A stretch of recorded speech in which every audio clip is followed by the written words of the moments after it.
All right, y'all. We're gonna go ahead and drop that music. What's going on, y'all? Welcome back to another episode. Hashtag CB99 Talks, episode 136. I'm alive. I'm live. Just so y'all know, this ain't pre-recorded. I'm just getting on here to do this one. Been busy this week, and yeah, finally getting around to jump on again. But yeah, I wanna talk about a few different things, man. Just playing matchmaker again. Been playing matchmaker with a lot of these fighters, and I'm just looking at the possibilities right now. I mean, I know we got some fights coming up this weekend. We're gonna talk about them fights. It's not like huge fights, but we got like three WMMA fights. So it's something to watch. Can't complain, right? Last weekend was on a was it was on point. Last weekend was on point, man. We had plenty of action, and that's what I want to talk about. That's what I want to talk about still, because I've been matching these fighters up, and I'm kind of wondering like what's next for most of these winners and even the losers from last weekend. I know everybody's been talking about Grasso and Shevchenko, but what's going on with these other fighters? What's going on with these other fighters? Because yeah, I enjoyed all the fights last weekend. For the most part, everything was good up until, of course, the decision. But looking at these lower ranked fighters, the unranked ones, these unranked girls, I want to talk about Josefine Knutsson a little bit because I've been thinking about what's next for her because I like her, definitely, she's a talent. I think, she's got skills, but, I know with the way some of these other girls fight and the way fans tend to gauge fights, Josephine Knutsson, she's gonna have to deliver some finishes. She's gonna have to deliver some, you know. And I think, yeah, I want to jump right in here because I was just watching some of their older fights. Josephine's, she's got skills. She dominated her opponent last weekend, but couldn't get the finish, which she should have, right? She should have got the finish, but moving forward, she's gonna have to get a finish. She's gonna have to get some finishes, to really put herself on the main card. That's how a lot of these other girls get on main cards is by, knocking people out, submitting them. You look at Erin Blanchfield, um, we could talk about certain things Erin doesn't do, but hey, that girl, she headline. She headline on a UFC fight night card. She's in talks to fight for a title because, every now and then, she'll still get a stoppage, So looking at who I like to see Josephine Knutsson fight next, because I was like, who should she fight next? Um, I want to see this fight. I had to let me put these two. Yeah, there we go. I want to see Josephine Knutsson and Victoria Dudakova. I know there's a lot of people high on Dudakova. That's why I was like, you know what? This would be a good fight. I think this girl Dudakova, she would put it all on the line to push Josephine and vice versa. I mean, Josephine, she's got the finishing power. She's got the head kick and she's got the strength. And she's somewhat got the ground game, but I guess sometimes, like when she's on the ground, she's looking more for control, even in the cage. But my main thing with it was, trying to do too much cage wrestling, and I'm like, you smothering your power, So I think a fight with Dudakova would be interesting, man. They're both 7-0. Both of these girls are 7-0. Dudakova's like 24, she's 27, and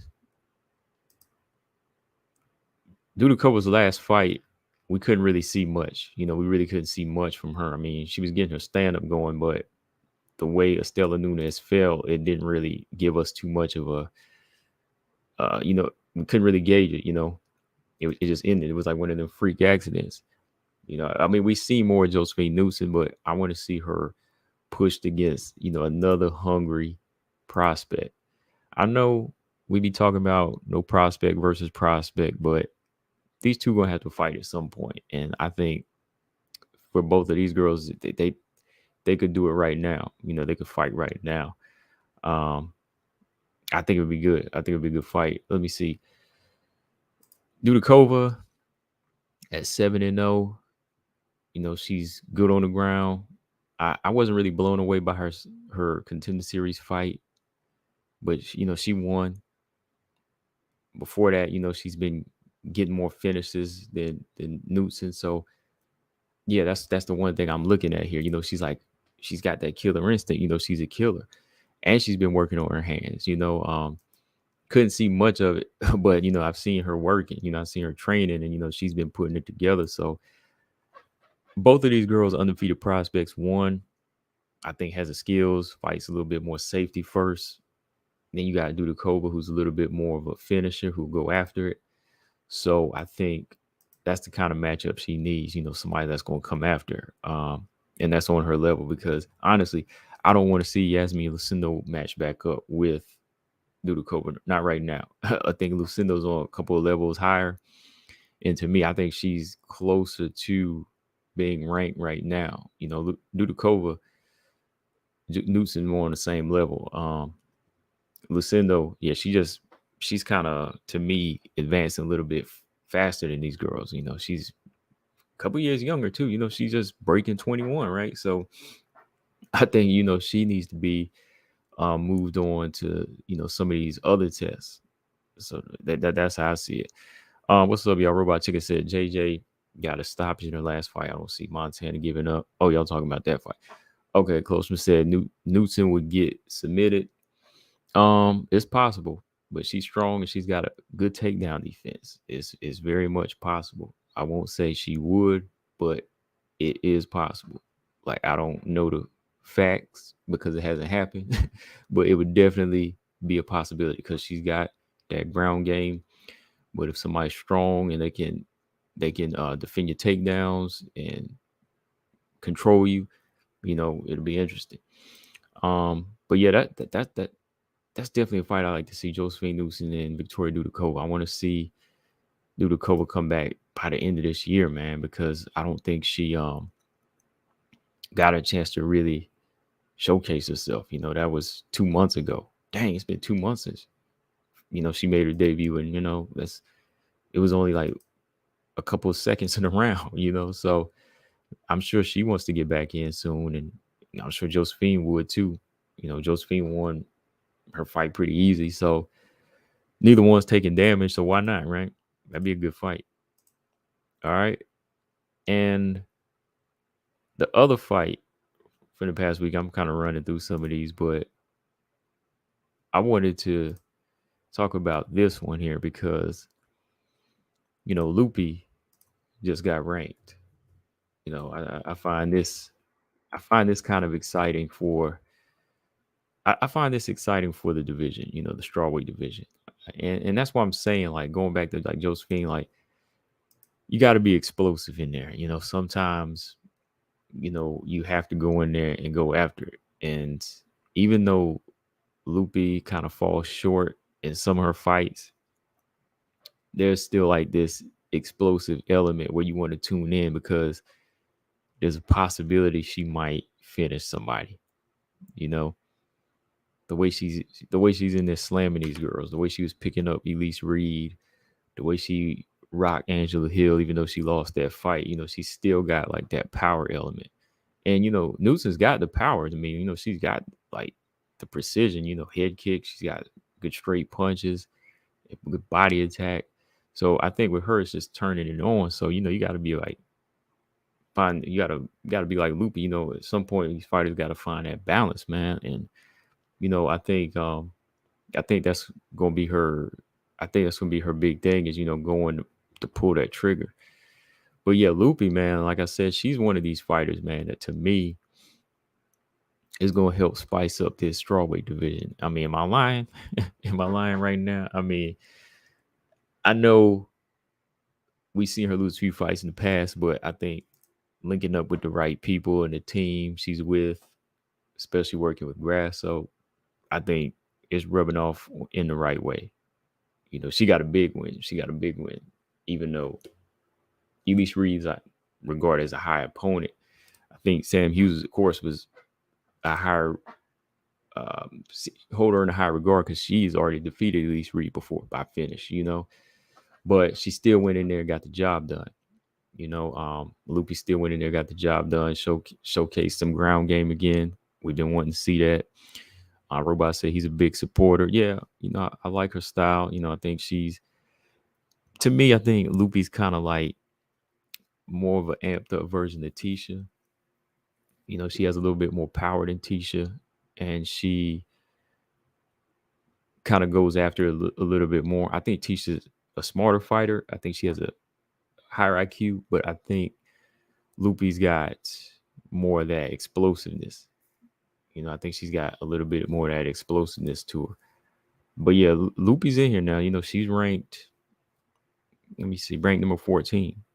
This is her first time in the rankings. And it seems like a long time coming for her because, she's like 9 fights deep in the UFC. Loopy's 9 fights deep in the UFC now, 6-3. But I guess it's just kind of like the timing of the fights. You know what I mean? Like she lost a couple, won a couple, lost one, finally went on a 3-fight win streak. And now she went on this 3-fight win streak. She kind of back in the mix, that says, okay, she's better, or she's doing better than some of these other fighters. And, she's a little bit more experienced than Jillian. So let's get her back in there now. Like she's on a better path. Well, I won't say more experienced than Jillian Robertson, but she's on a better path with better wins at 115. So Loopy coming in at 14, that's legit. Like I said, it's about time. We need somebody like her in there now. With these other fighters already been there and done that. Luana Pinheiro's ranked number 9. I mean, I don't know how, coming off of the controversial win over Michelle Waters, I don't know how she got that high. I mean, like we said, it's a popularity contest sometimes, with the judges, not the judges, but the media and the so-called people that do the rankings. But I mean, Pinheiro's gonna be needed too. She's adding some new blood to the division. Her, Ricci, and Loopy. But to me, honestly, even though Loopy's ranked the lowest, I don't know. Is it just me? I think Loopy tends to showcase a little bit more of like a well-rounded skill set to get closer to the belt. Yes or no? I mean, out of those three, out of Luana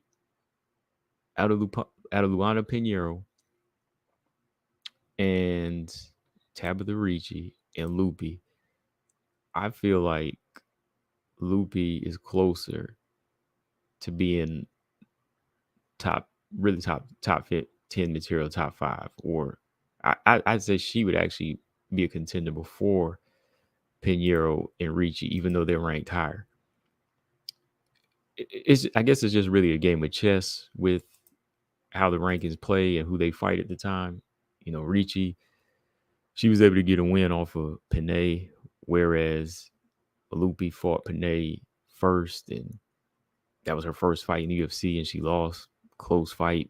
I thought Loopy won, but that's just how it goes. So then, Pinheiro, she gets a controversial victory over Michelle Waterson. So, they just got in at the right time. But to me, I think Loopy, 9 fights deep in the UFC, 6-3, she's faced different looks and she's improved a little bit more than those two. So I can see her, even though she's number 14, I see Loopy surpassing them at some point. I mean, people going to disagree because people out there simping for Pinheiro. I mean, Pinheiro's a good fighter. I'm just saying, like, people going to say I'm wrong here, but hey, Ricci, she's decent.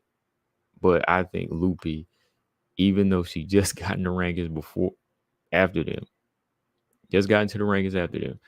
I think she might surpass them because she been low-key working. That's just me. That's just how I see it. But in order to do that, I think she got to be matched up right. And I think this is the fight she needs to be in next.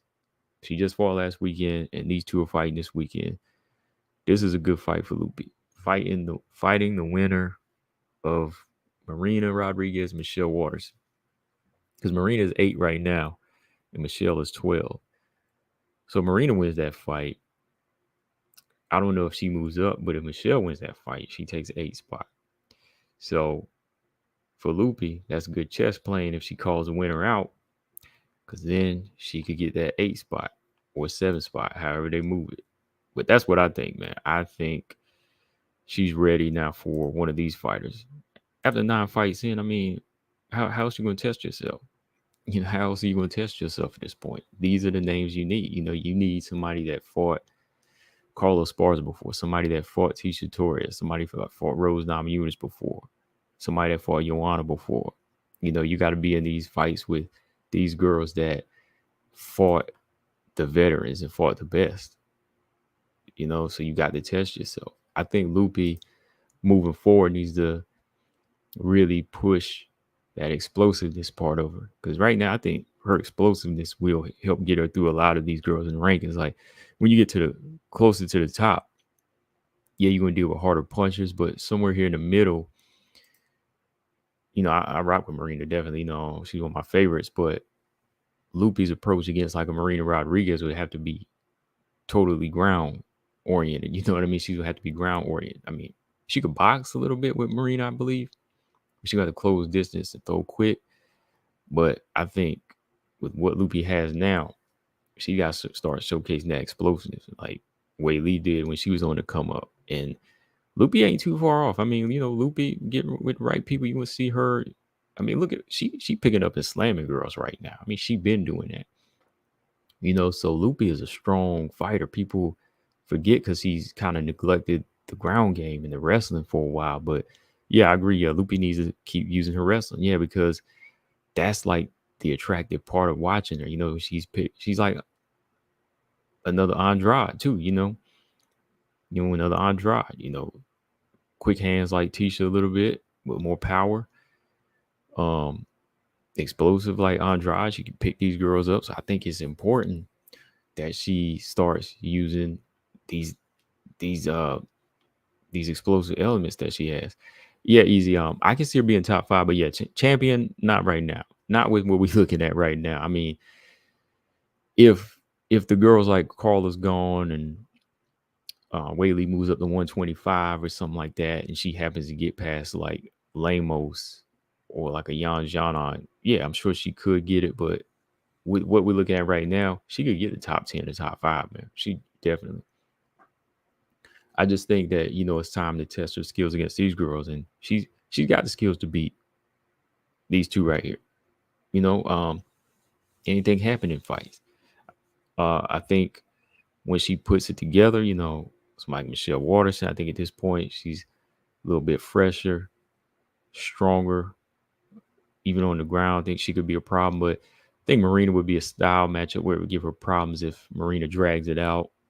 Marina picks her apart a little bit, if she's throwing more hands and using, and if Marina's takedown defense has improved, which we'll see after this fight. But that's a legit fight for Loopy, I think, the winner of this fight coming up, because it could happen early next year. Same turnaround time. Let me see. Loopy versus Ricci or Pinheiro. I think those fights can be avoided right now because we're going to see all of them get to the top. Don't want to match those prospects up because maybe she could take on one of them later. But yeah, Loopy versus Verna Gendaroba too, man. Like if Verna Gendaroba is healed up, or that might be too big of a jump right now. No. I think Verna Gendaroba might be too big of a jump for Loopy right now. I think one of these names is on point. If the matchup with the winner or the loser, preferably the winner of this fight, I think. So yeah, that's what I think about what's next for Loopy at this point. Oh man, looking at now I want to jump to some flyweight talk, man, because I was matching these fighters up too, man. I was just thinking like, really, man, at flyweight at the top, it can go either way. But somebody, I can't remember who it was, man. Shout out to somebody in the chat. They'll know. We'll know it was a comment. Somebody who commented on a video, and they said that no, it was in the chat. It was in the chat of a live stream. But I agree too, man. Even though Jasmine lost last week, I was already imagining like who can Jasmine fight next week with her dirty self. Who can Jasmine Jazzy Vicious fight next week with her gritty dirty self fight. Dirty fighting self, man. Her and Tracey put on a good fight. I gotta watch that fight again though. I watched it again too. And I want to watch it again. I thought they put on a good performance. Colstrom said Loopy versus Denise Gomes one day. Ooh, somebody get knocked out. Somebody get knocked out in that fight. That's a good matchup though. If Denise Gomes beats Angela Hill, then that might be the one to make. When does Denise Gomes Angela Hill fight? Next month? I think so, right? Yeah. All right. So yeah, Tracey and Jasmine, their fight was so good to me that I was already matching both of them up. You know how we usually match up the winners? I was trying to match both of them up, man. I said, what's Tracey gonna do? But I want to see what Jasmine gonna do because Jasmine, this girl right here, her skill set's not like the greatest on the feet, but it's the fact that she just keeps on coming, and she's such a gritty fighter, dirty fighter in there. You got to see how people react to it when they fight her. She's pulling your hair, rubbing your eyes. And when I was thinking about it, I said, okay, maybe she should fight somebody like Montana or JJ or Melissa Gatto. But then somebody in the chat, they said, what about Priscilla Cachoeira? And I was like, man, that's the fight right there. I said, that's the fight right there. They need to make that type of fight right there, man, because you got the two of the dirtiest flyweights in the division, two of the dirtiest fighters, two of the most exciting fighters, two of the exciting fighters. I won't say the most exciting, but two of the exciting dirty fighters in the division. That you match these two up, oh, it's going down. We're gonna see how well Jasmine can really take a punch. We'll see how good that chin really is against Cachoeira, because we know as soon as these two meet and they lock, somebody gonna get to swinging and somebody's gonna be taking punches on both sides. So I want to see how Jasmine reacts to a punch from Priscilla Cachoeira. I mean, the first reaction, I know if she survives it, is to take Cachoeira down. And I think that's where we kind of know where the fight might change pace. It all depends if Jasmine wants to show heart and continue standing and want to bang. But we know if that punching power is nuts and she got that reaction to it, she gonna want to go to the ground. She gonna go straight to the ground. Marcus Bell said, I think Jasmine is crazy enough to strike with Cachoeira. She is. I believe she is. But if that shot hits that chin and that body start to buckle, she gonna go for a takedown. I know it. She gonna go straight for a takedown, and that's where Jasmine wins the fight. Like on the feet, it could go more Cachoeira's way if she knocks her out, or both ways.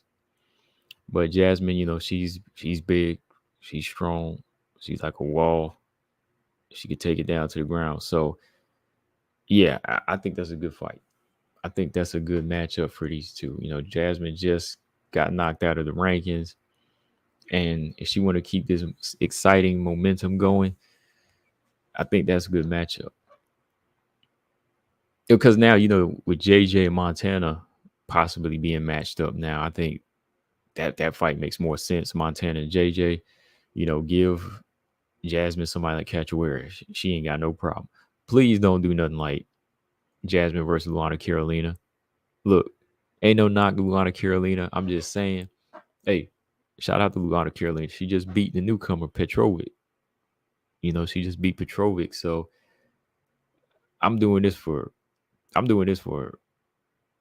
some excitement, man. I want to see they better not do something crazy like that. I want to see Cachoeira versus Jasmine.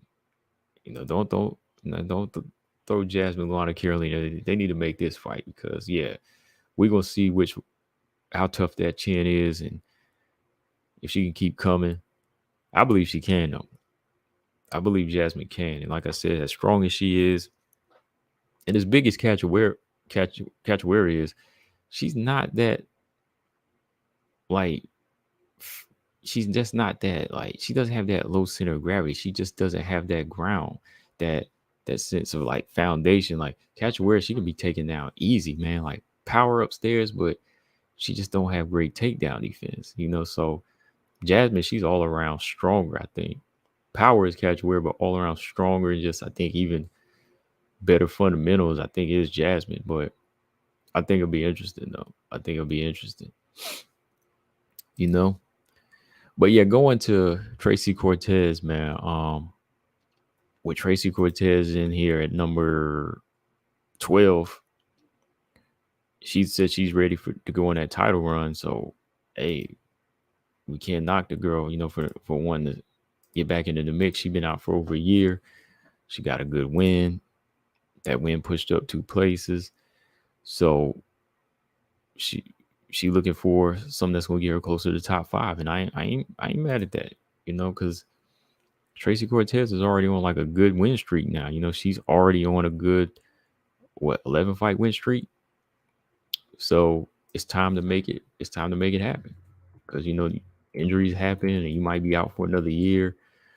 Some might go wrong, pressure.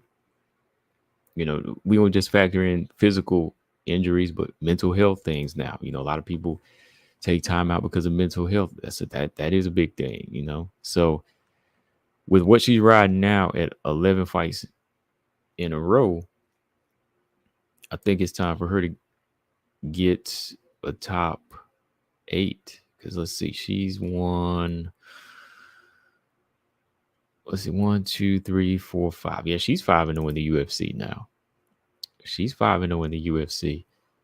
So, yeah, Tracey Cortez and Lauren Murphy. Let her go ahead and get that spot. It's time to weed some veterans out, man. So Lauren Murphy versus Tracey Cortez, man. Make that happen.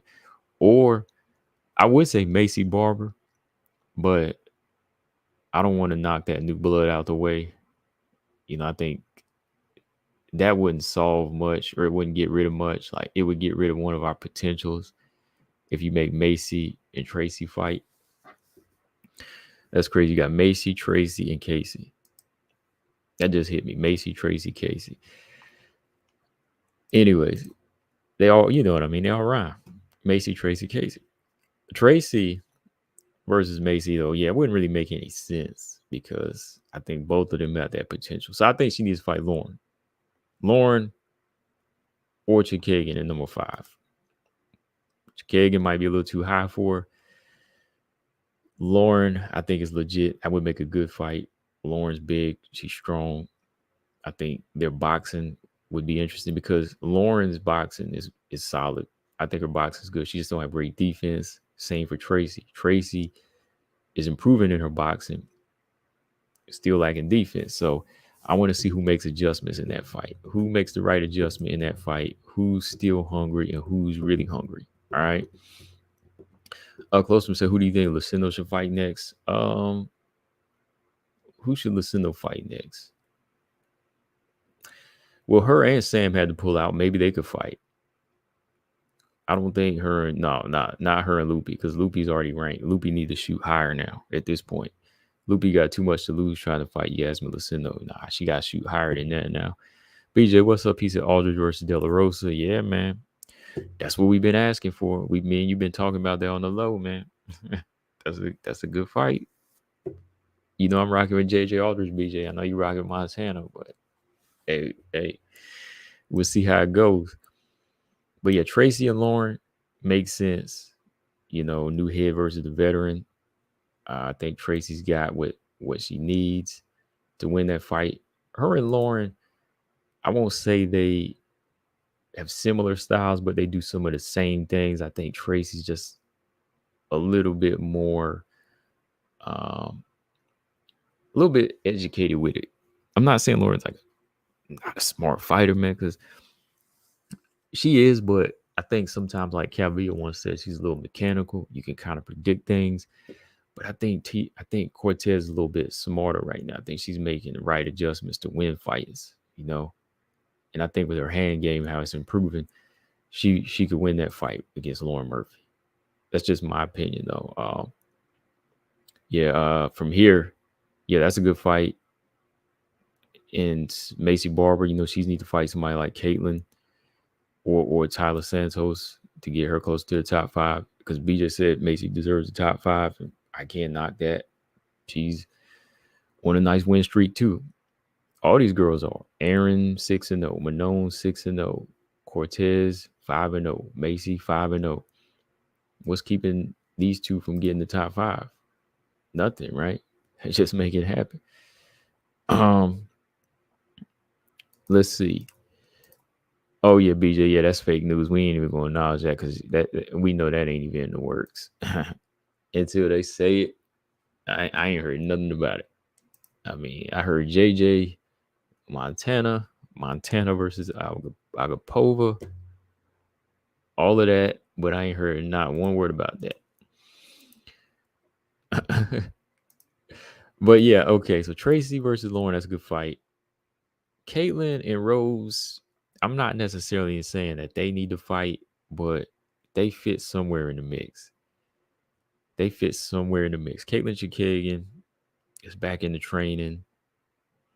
She needs a name. She's top 5. Can't hold up the top 5 spot unless you want to get another title shot or unless you stopping some of these other girls from coming up. So I think Caitlin Chikagian, she's kind of like, she's open to any fight to me.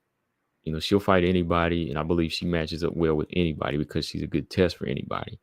Not necessarily Rose. I just put her here because I think Rose also needs a matchup. Rose is no longer ranked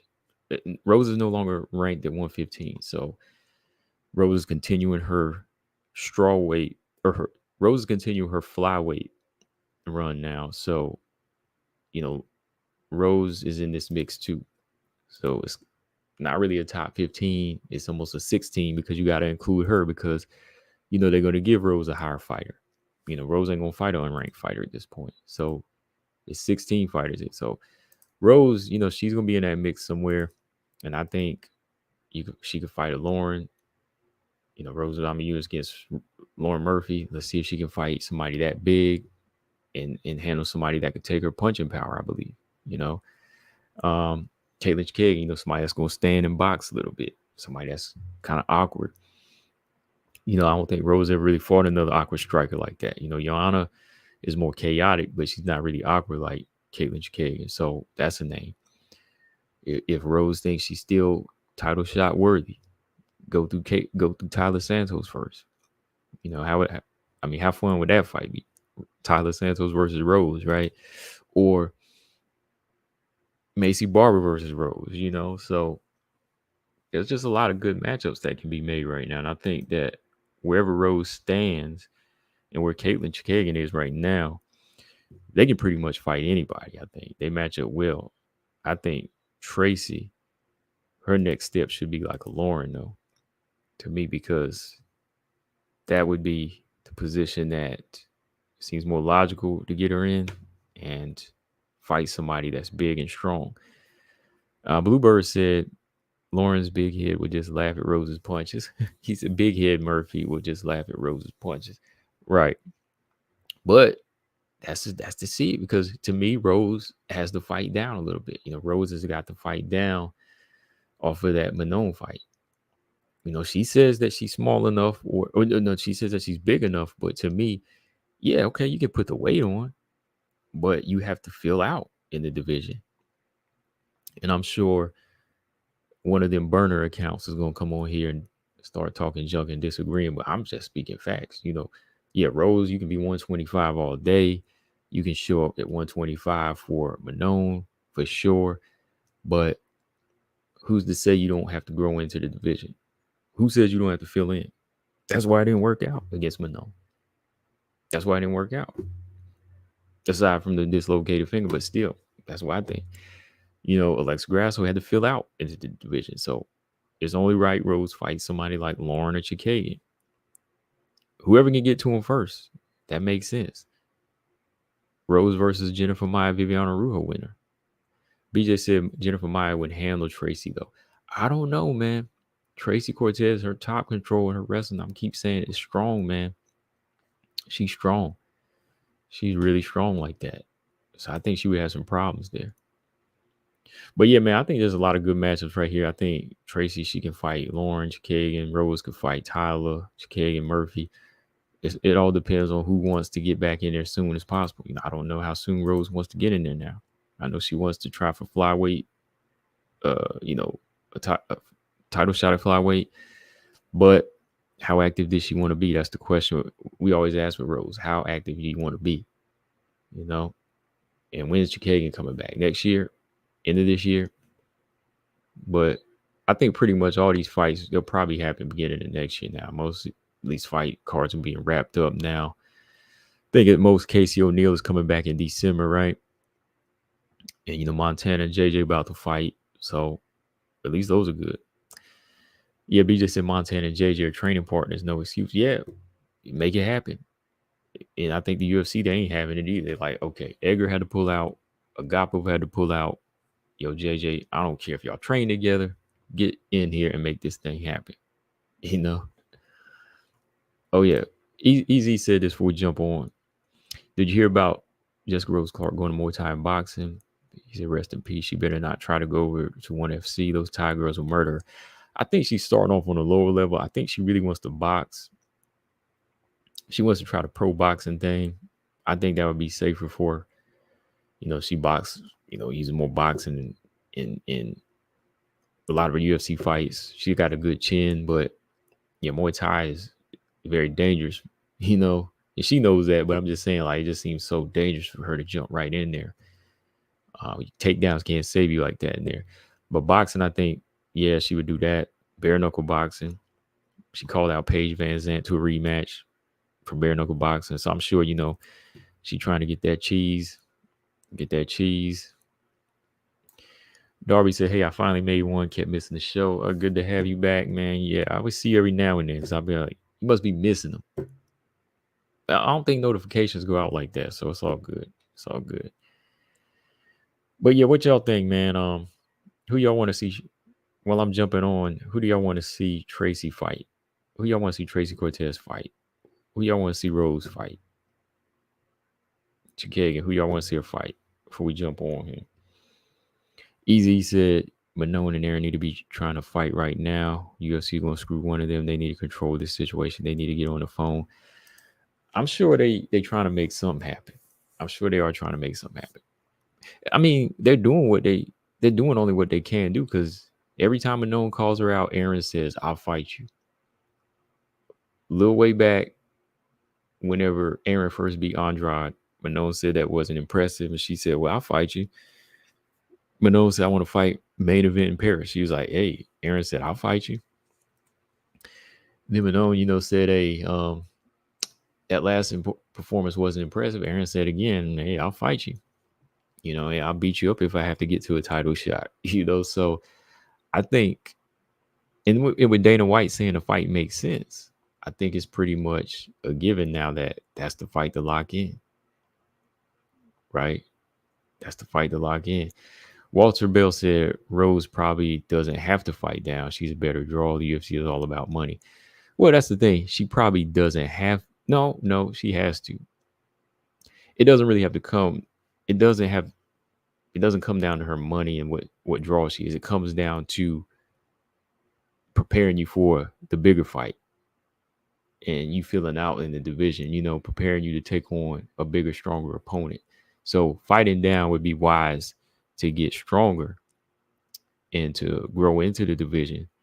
But yeah, it doesn't really have anything to do with the draw in that situation. I think she would have to fight somebody that would get her closer to a title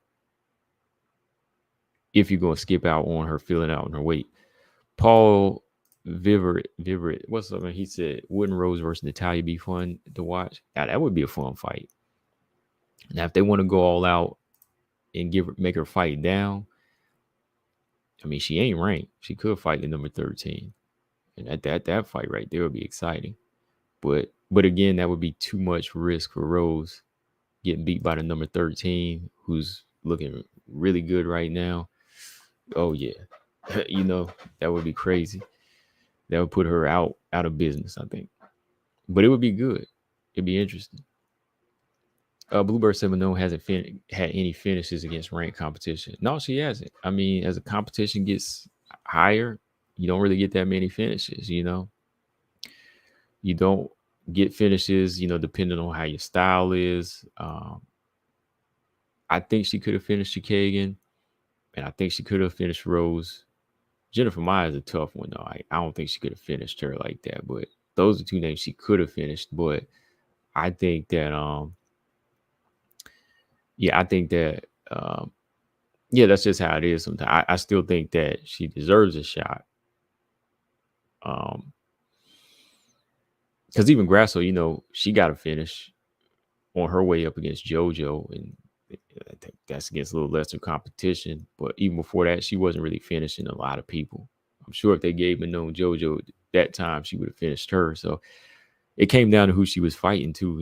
She's fighting girls that are tough to finish. That's what I think. Robot Chicks, I think Tracey Cortez might low key have power. The shot she hit Jazzy with would make E-Boss do the Humpty dance like Valentino. Ooh. I mean, you ain't lying. Her punches were on point. Even that step back left hook, there was a lot of power in that shot.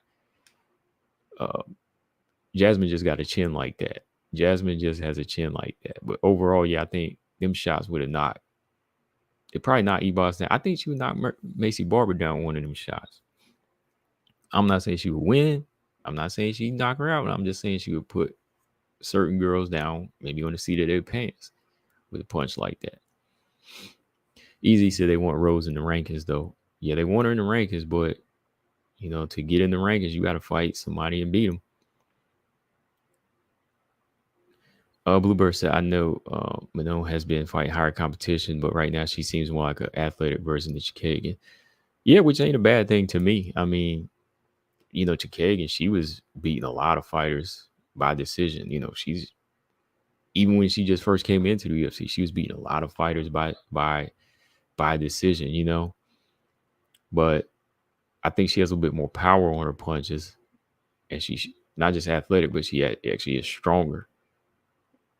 So I think that, I still think with what she's bringing to the table, she could still win, and she still deserves a shot. Natalia versus Chikagan, that's a good fight. That's a good fight too. Oh, Robot Chicken said messed up. Okay, I got you. Robot Chicken said Luana should fight. No, Rose should fight Luana Carolina. Oh, please don't do that. That'll be Rose versus, I don't know which would be worse, that or Rose or Carlos Spars after that point. All right. But yeah, matchmaking is crazy, man. I mean, right now it can go either way with a lot of these girls. I think all of them are talented. All of them are hungry. So we'll see how it plays out. But what do y'all think about, what was I gonna say about Rose and, well, it'll come back to me, forget it. But anyway, let's talk about this one last time. My final thoughts on this rematch. And I don't mean like we can't talk about the fight anymore. I just mean my final thoughts on the decision of Grasso Shevchenko 2. I mean, at this point, because the other day, my little live I was doing, I had to leave real quick, but I didn't finish what I was saying. But as far as how Grasso Shevchenko 2 goes at this point, I think we all were blessed with a good fight. I know how much the decision pisses a lot of people off, and we know how the judges are. But to me, it was a great fight. I watched it again. I watch it again and again. But when it comes down to that draw, we all know it's a money thing. The draw itself was a bad thing because the way the judge set it up, right? I mean, it's obvious. It's obvious how it was set up, because out of all rounds, why was this round a 10-8 round? Right? Why was the fifth round a 10-8 round? And why was the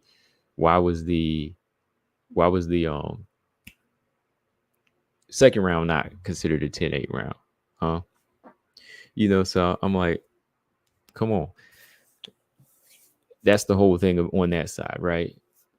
But on the other side, the draw kind of sets up a situation where it's going to bring in more fans.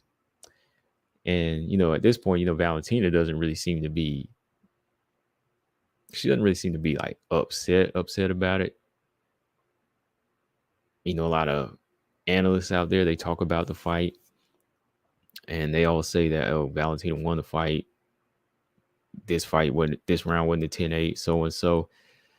So I think it's just another one of the things in history books where we got somebody in the bag and making a stupid mistake. And it's going to keep happening unless they change up the scoring criteria or they put in more qualified people as judges. And that's something we've been talking about for years over here, right? So keep expecting it to happen. But at the same time, I think it was a good thing the draw happened because maybe it'll open Valentina's eyes too as well. Like I always say, you got 4 opponents. Fighters like Valentina, they got 4 opponents. They got their opponent in the cage, and they got them 3 knuckleheads sitting cage side that never threw a punch before or a kick before. For the most part. I'm not saying all of them. Maybe some of them have. Maybe some of them haven't. But every now and then, there's a few of them judges that don't know how to score certain things. So, Valentina, moving forward in the future, she's going to have to fight to beat all 4 of them opponents. She's got to fight to convince and just shut that book. She just got to shut that book. You got to fight to finish. You got to fight to dominate every round. You got to spend round after round doing something and staying busy, not just textbook ground control, not just textbook striking and winning the striking battle off of significant strikes. You got to be hitting to damage with every blow now. Every punch has to count to knock somebody out, or you just have to be in that position where you're not taking licks as well. So I think there's always some good that can come out of, at least she didn't get dealt another loss, right? So I think there's always some good that comes out of it. Like, yeah, the draw is bad.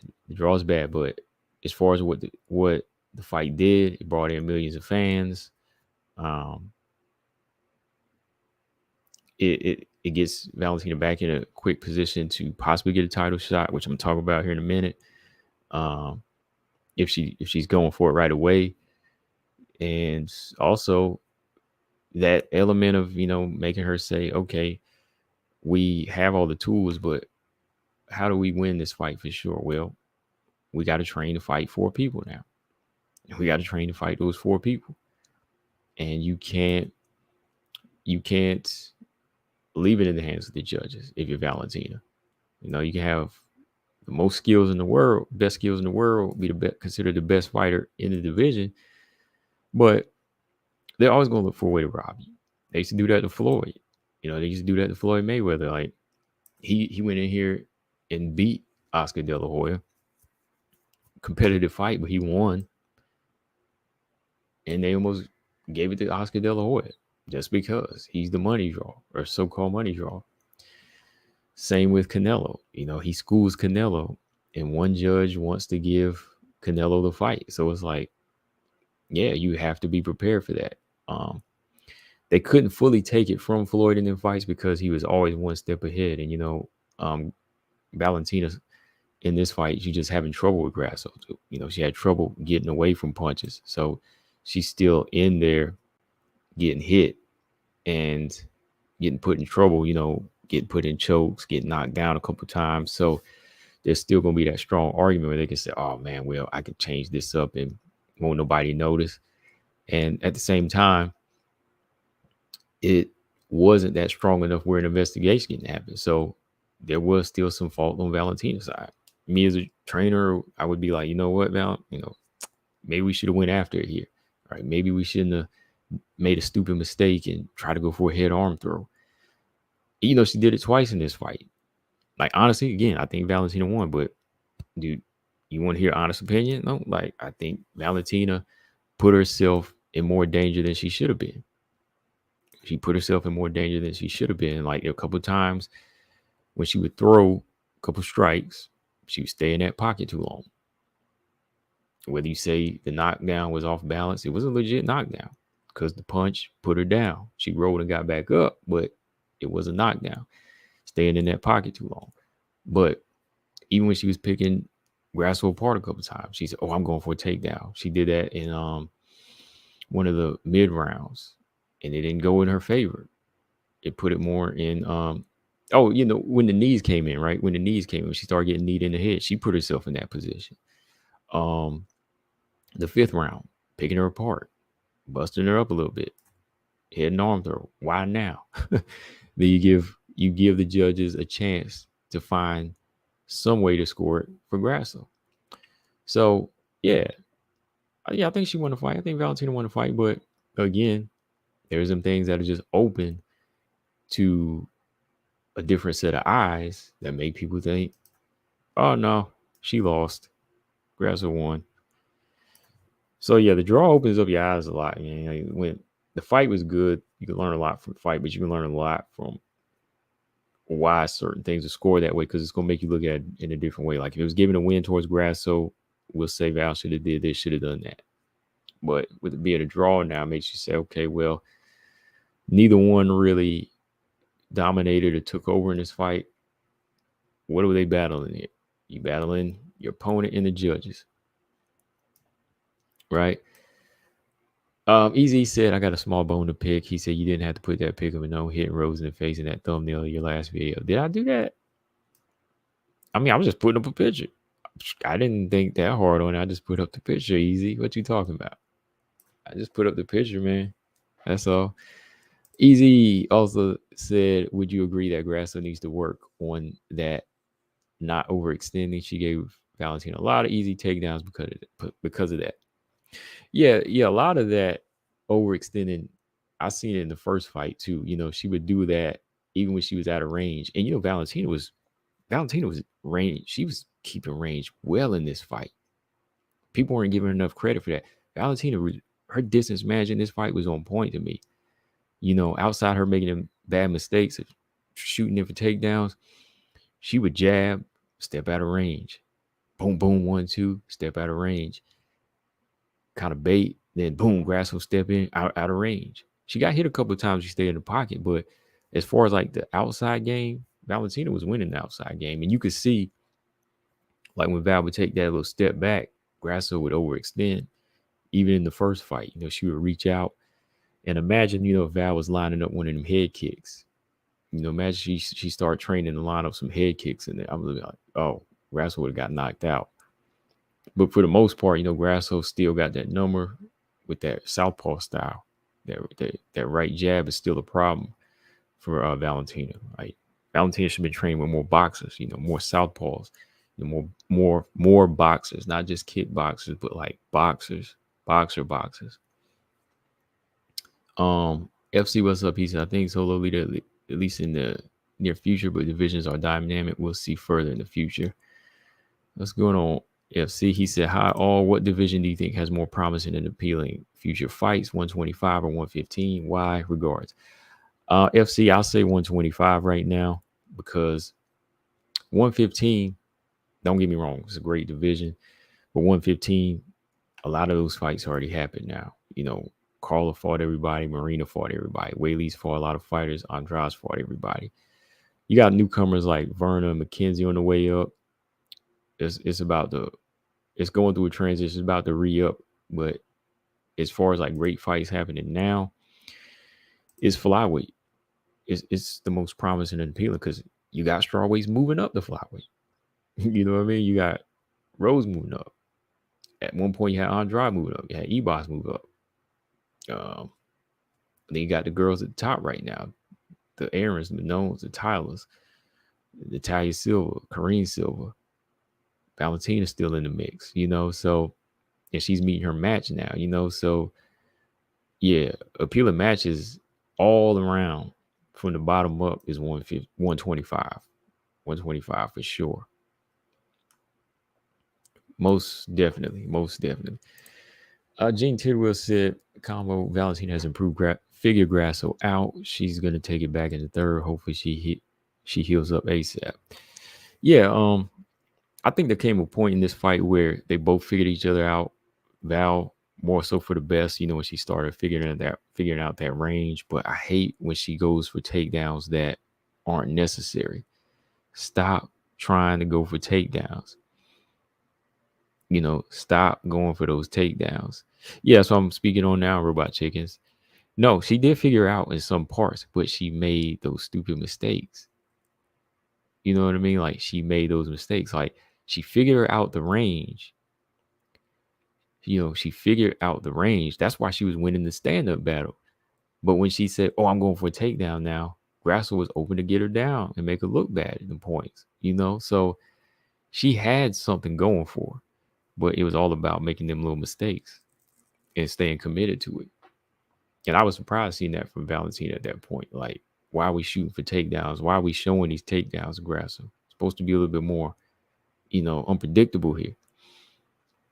Walter Bell said we got 20 people watching, only 12 likes. Yeah, hit the like button. Appreciate that, Walter Bell. But yeah, I think Grasso Valentina. Like I said, I'm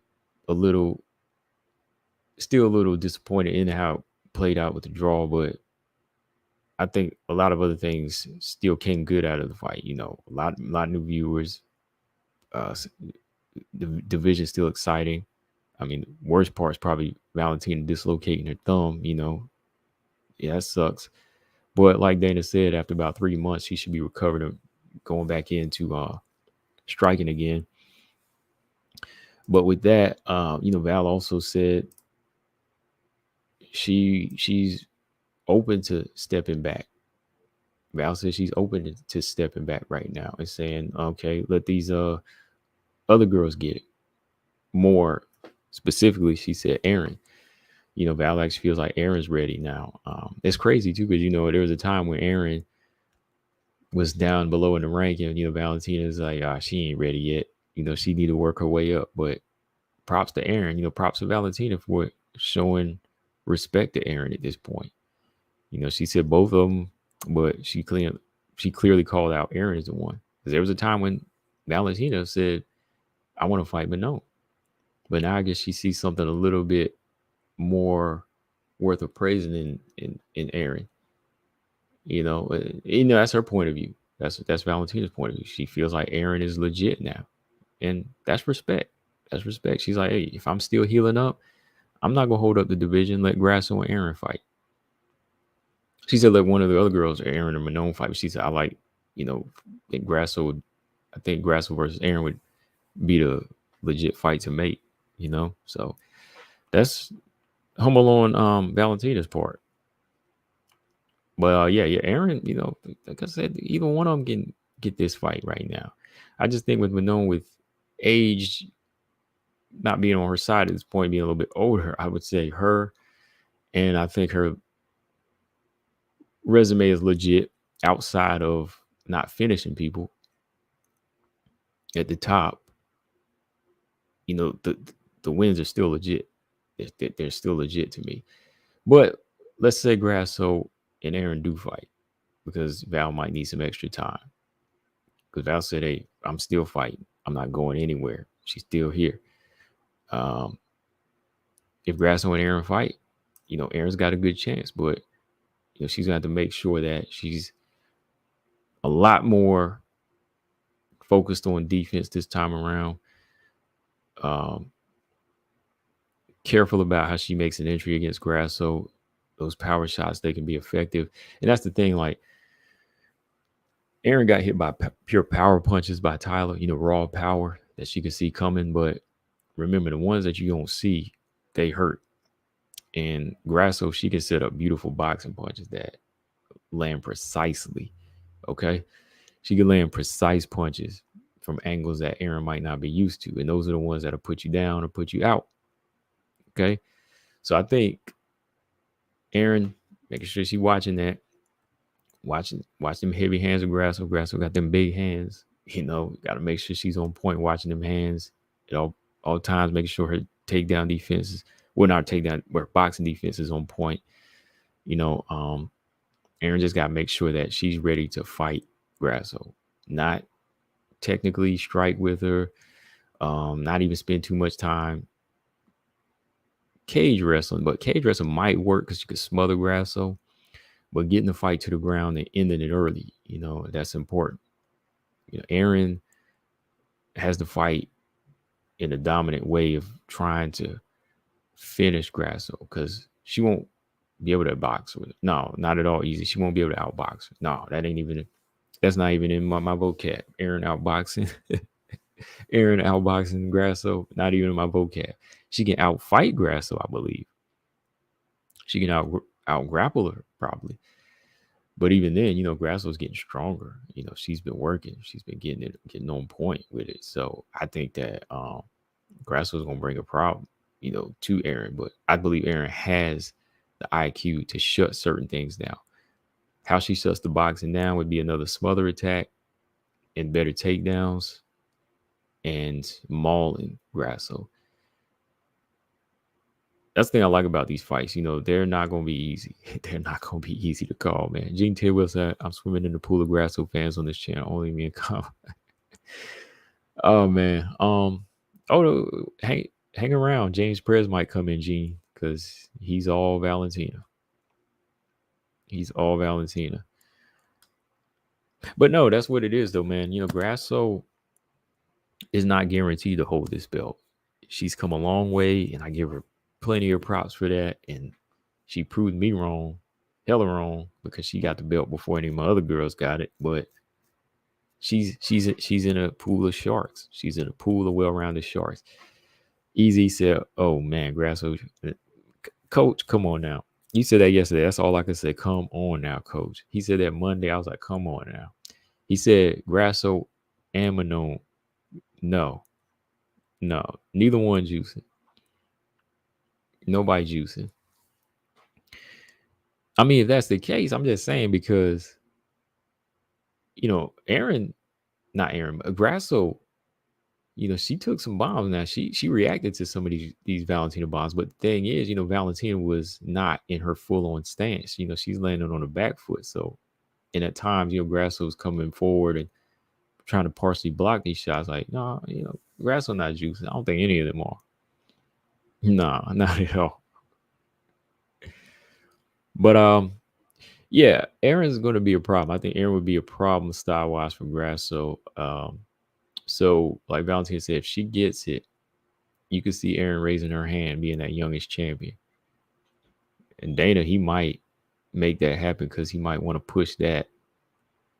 He might want to push that. Yeah, Zaman, I mean, I think we all know the story, but there's a better way of saying it. I mean, I think come on now. You state the obvious sometimes. But in my opinion, I don't think any of them are, okay? There's a lot of people getting busted, let's put it that way. But until somebody's getting popped in the top that we're talking about, then no, it's not. NYC Loner, salutations. What's going on? But yeah, I think if the Erin fight is to be made against Grasso, I think Grasso's got a chance. She's just got to make it happen. She's just got to make it happen. Erin's got to make it happen. She's got to make that next level happen. I got confidence in Erin when it comes to like improving. She improves in every fight, and she always finds ways to win.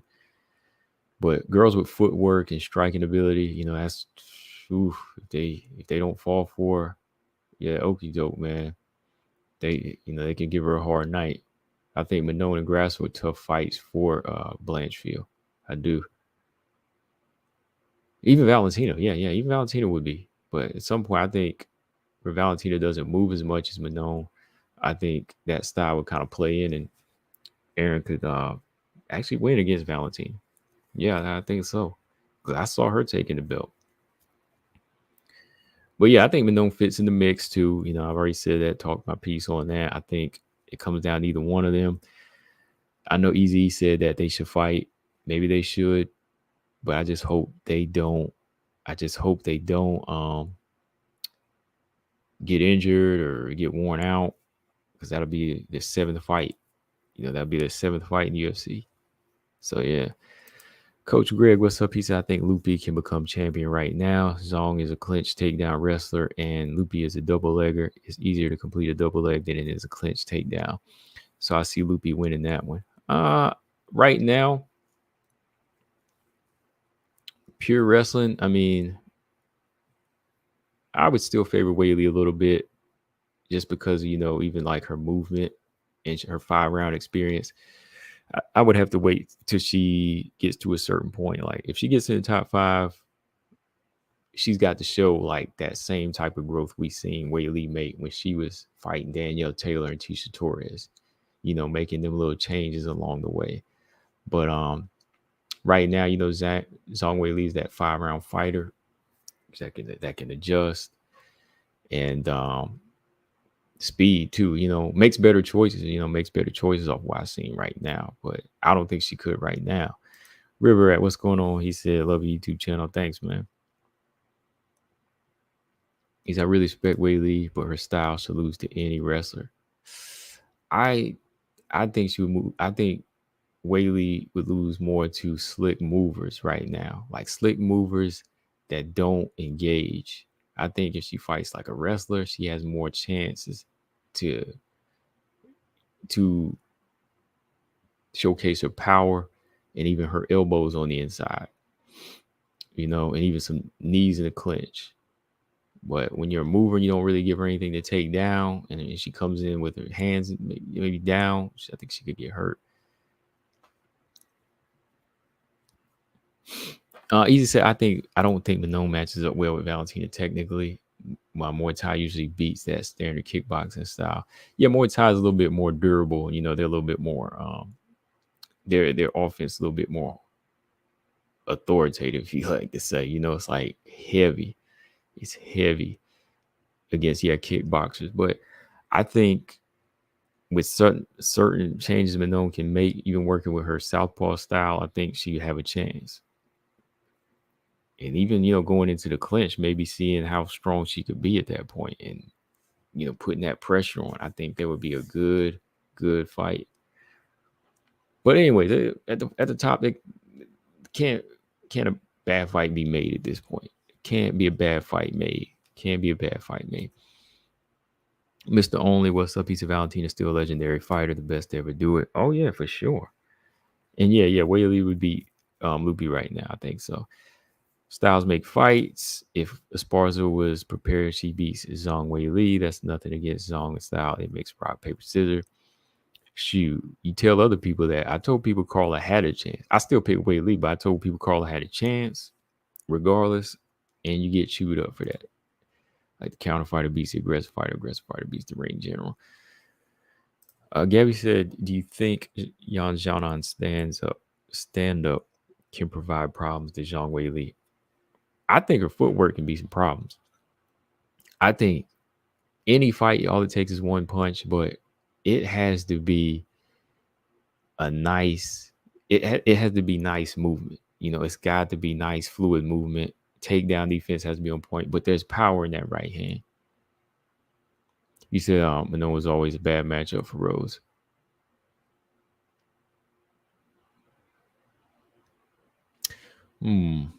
Always a bad matchup. I would pick Manon to win majority of the times, but if she had filled out, maybe it would have been competitive. Maybe it would have, but for the most part, yeah. FC said, do you think that Weili has less chance to become double champion 125? She faces a mover like Grasso or Valentina than Erin.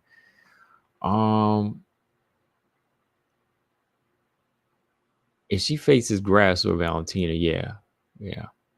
I think it would be hard for her to become a double champ then. Yeah. Even Erin might give her troubles. Even Erin might give her problems, man. Even Erin, man. Oh, I appreciate that, Gene. He said, love the channel. Man, yeah, any of those girls at the top would be problems for anybody. That's why I say, like, if a Rose moves up or Weili moves up, these 4 girls right here, and throw in Tyler, these are gonna be some problems. If Weili come up to 125, they all gonna be some problems. One might be too strong, too big. One just be a better striker. Too much experience at 125.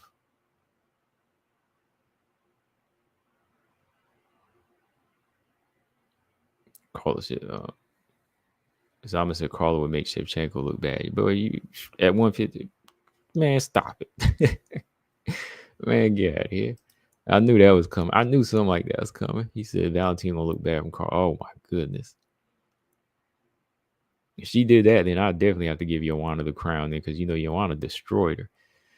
But yeah, we talked about a lot of this stuff I wanted to talk about as far as matchmaking, but we got a weekend of fights coming. Not really like major fights. That's why I didn't really spend too much, time. I spent more time talking about that, but these are okay fights. I mean, they're okay. It'll keep us entertained, right? Keep us entertained. Let's see. Mr. Only said Carla would make Grasso look bad. Already made look Grasso. Oh yeah. I mean, I watched that fight and I think I was in a bar watching that fight that night. And I was like, come on, Grasso, you had Carla hurt and you didn't finish her. About had her in an arm bar too. And I was like, you didn't finish her? Oh yeah. So this weekend, WMMA, let's see, we got these 3 fights coming up. We got Mizuki Inoue coming back against Hannah Goldy. I know y'all missed an Inoue, right? Mizuki Inoue. I know y'all missed her. She's been gone like, 3 years? Yeah, her last fight was against Amanda Lemos in 2020. That was a long time ago, feels like. Yeah, she's been gone for 3 years, battling injuries. Back against Hannah Goldy at 115. I thought Hannah Goldy got cut, after getting knocked out a year ago against Molly McCann, but she's back. Not much to say about this one, of course. I don't know where Inoue is at as far as mentally and how much she's improved, but it's a fight to check out. Hannah Goldy's like what? She's still a young fighter. Well, she's 31. And she's oh man. Ooh, she's 1-3 in the UFC. So I think we can safely say that this might be her chopping block fight, right? Paul said, ever watch Grasso Mizuki? Yeah, I did. I watched. That's a good fight. That was a good fight. It's been about 2 years. It's been about 2 years. But yeah, I remember I watched that fight again not too long ago. Yeah, that was Invicta Easy. It was in Invicta. Yeah, that was a good fight, Paul. Because I think I watched it when I was preparing for when she was going to fight either Arujo or JoJo. And I was just going back and watching some Grasso fights. Yeah. But in a way, man, I think, she showed some good skills against Amanda Lemos when they fought. She took Amanda Lemos' punch. She has some good clinch game. She has the speed. I think that her movement and her striking are a little bit better than I say are better than Hannah Goldy. I think Hannah Goldy's more physical type. She'll try to brawl a little bit and throw hands, but I think in a way, hopefully, if everything is sharp with her, we'll see that striking that she possesses. Yeah, 1-3. Then we might say this could be her way out, on her way out. In a way, she is only 1-1 in the UFC. We didn't really get a chance to see much of her, so I still think she has something to offer. She fought at Invicta for a while. Had a good career there, showcased good stand up. So I favor Inoue in this fight. I got her winning. I think she can go in there and win a decision. As long as she doesn't let Hannah Goldy get too close, get that grappling on her. Tamires Vidal versus Monsterrat Rendon. This is Monsterrat Rendon's debut. Let me see. This is another 135er. Again, still a little early to tell on like who's got this thing on lock. I know Vidal, she's 1-7-1 in her last fight She finished Ramona Pascal with a flying knee. That was her debut. And I've seen a few of her fights. That Samurai Fight House fight. What's her name? Fight in Brazil a lot. She fought Eileen Perez. She's a fighter that goes for the finish. I like that. But still need to see a few things, like as far as her defense worked out. Her striking, she'll commit to it, but still a lot of openings. Monsterrat Rendon, she boxes more. I saw her in that Brittany Cloudy fight. I actually thought Brittany Cloudy won that fight, but they gave the edge to Monsterrat Rendon, and it's opened the door for her at this point. So with Rendon now not 7-1. That's Tamires Vidal. Monsterrat Rendon is 5-0. We'll see. She's always open to learn, of course. If you lose this fight, she can still come back from it. She's fought for a combate before. And, she's more of a pressure fighter. She can bring that boxing style. I see this fight might turn out to be pretty good. I don't think this one's going to be boring. I think the way these two match up, it might be interesting. I kind of lean towards Vidal, though, because she's like I said, goes after it. That type of fighter likes to go after it a bit more. But Michelle Waterson running it back with Marina Rodriguez. All right, Marina Rodriguez, Michelle Waterson. I don't think much has changed since the last time they fought to make me give Michelle too much of the edge. I mean, the weight, the number of rounds in the weight. Now, last one was at 125. Main event this time is 115 pounds. They both making straw weight. And it's only a 3-round fight. So maybe the pace might change up in this fight a little bit. Maybe you see them go after it a little bit more. Maybe you see Michelle try to get the fight down to the ground a little bit more, because that's where she had success in the first fight. I think for Marina, she just has to do more of, I think instead of doing more of what she did in the first fight, showcase a couple of new things, like better takedown defense. Don't accept the takedowns. Use her jab more in this fight. Throw more combinations. Like, Marina has a good right hand, but sometimes I think she commits too much to a left hook and right. It's single power shots. I want to see her go after more volume in this type of fight. Let her hands go a little bit more. And try to be a little bit lighter on her feet, because that'll keep her a little bit more elusive, getting away from the takedowns of Waterson. So still stick to her stand up in this fight, but I think she just has to be a little bit more of a volume hitter, just to kind of start adjusting to some of these other girls that are going to be trying to take her down. Michelle Waterson, I think she has like an 8-fight contract in the UFC right now. So, she's going to be around for a while. I think her thing needs to be to push Marina back, set up those leg kicks, head kicks, push her back, keep her off balance, use her grappling, do whatever she has to do to get inside the range and make this fight hers, as far as just controlling. Because I don't see her finishing Marina at any point on the feet with like her striking. But if she's to get it down to the ground, who knows? But then again, Marina's submission defense is on point. Her ground defense is on point. It shouldn't be a bad fight, though, but it wasn't really one I asked for, or I know a lot of the fans did. But, Marina's trying to get back into the mix. Says she's still trying to get that title. She's trying to go for that title run, but, it's got to start somewhere. I think it all comes down to her making sure that she's on that ground more, making the right changes. I mean, for Marina, there's a question to y'all in the chat before I get out of here. What do y'all think Marina needs to really change to be a title contender?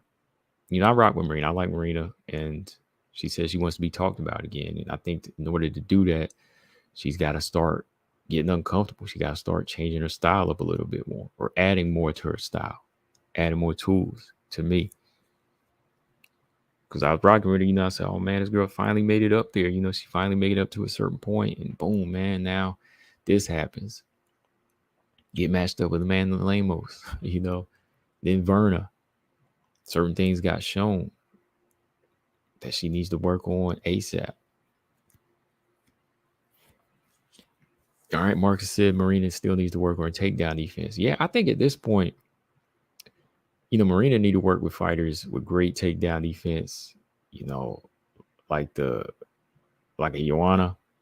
If Joanna's never gonna come back and fight her and Joanna need to link up.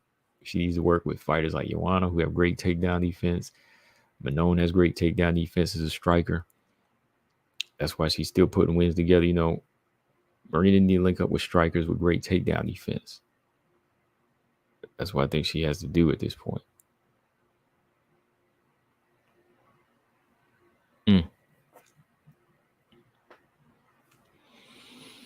Yeah. But yeah, I lean towards an Inoue in this fight, the first fight, and Tamires Vidal, and I'll go with Marina in this fight. Yeah, I think I will. Coach Rick said, I truly believe it's cowardice when fighters start to look to film scouts instead of improving and sharpening what they're already good at.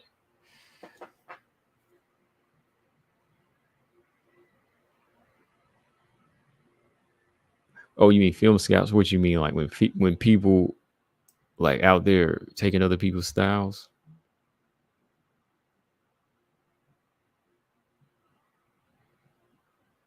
I mean, whatever gets you to the top as far as improvements, I like fighters with their own styles that have a plan A and a plan B. But if you never really had a style to begin with, if you never really have like a particular style to begin with, if that's how you feel, I think it's all about exploiting your strengths, your body frame, using your strengths, using how you're built to your advantage. So you could start off as a brawler. You might have to go in there and be more of a wrestler or something. But yeah, those are my picks on this one, y'all. I gotta go though. It's been a fun one. Shout out to everybody in the chat. Coach Greg in the building. First time I seen you in here, but good conversation. We would like to stick around longer, but it's getting late and I'm hungry. Oh, you mean to do film work? Okay. Easy said you better study other styles because they all have weaknesses. Yeah. Gabby said you watch any of the fights on Bellator tomorrow. Oh yeah, I am. Yeah, just so y'all know, Bellator card starts at 11 a.m. Eastern time. That's for me. 11 a.m. Eastern time for me, early in the morning. I'll probably run it back. I don't know if I'm going to be watching it that early. You got 21 fights on Bellator 299. Sinead Kavanaugh, Sarah Collins. Sarah Collins is a beast.